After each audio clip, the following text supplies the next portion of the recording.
پاسخهای کوتاه به پرسش‌های اساسی. استیون هاکینگ. مترجم مهراب حسنوند. آیا خداوند وجود دارد؟ از کجا آمدند؟ چگونه یک جهان هستی به این بزرگی پر از انرژی شد؟ آیا گستره شگفت‌آور فضا و هر آنچه در فضاست به سادگی از هیچ خلق شده است؟ از نظر برخی از مردم در اینجا یک بار دیگر خداوند پا به میدان می‌گذارد. انرژی و فضا را خداوند خلق کرده است.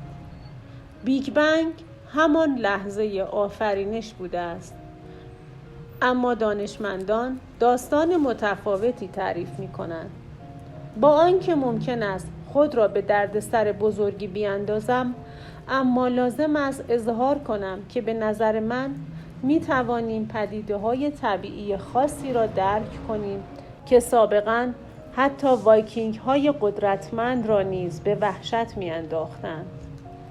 حتی می‌توانیم به مواردی فراتر از زیبایی‌های تقارن انرژی و ماده که انیشتین کشف کرده بود نیز دست یابیم. می‌توانیم از قوانین طبیعی برای بررسی منشأ جهان هستی استفاده کنیم.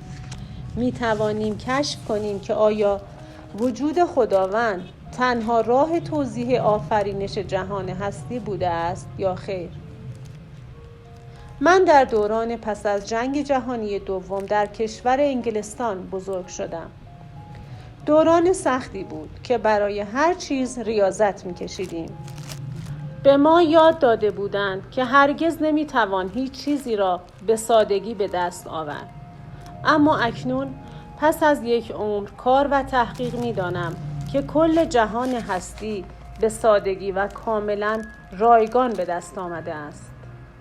راز بزرگی که در قلب بیگ بنگ نهفته است برایمان توضیح می‌دهد که چگونه فضای بسیار بزرگ و انرژی بیکران به طور ناگهانی از هیچ پدید آمد و جهان هستی را ساخت.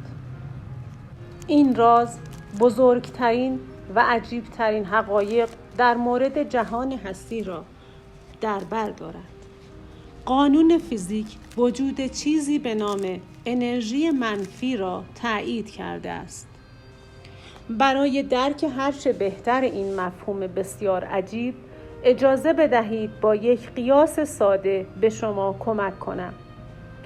فرض کنید یک انسان بخواهد تپه ای را بر روی قطعه زمین صاف و مسطح بیان کند. این تپه نماد جهان هستی است.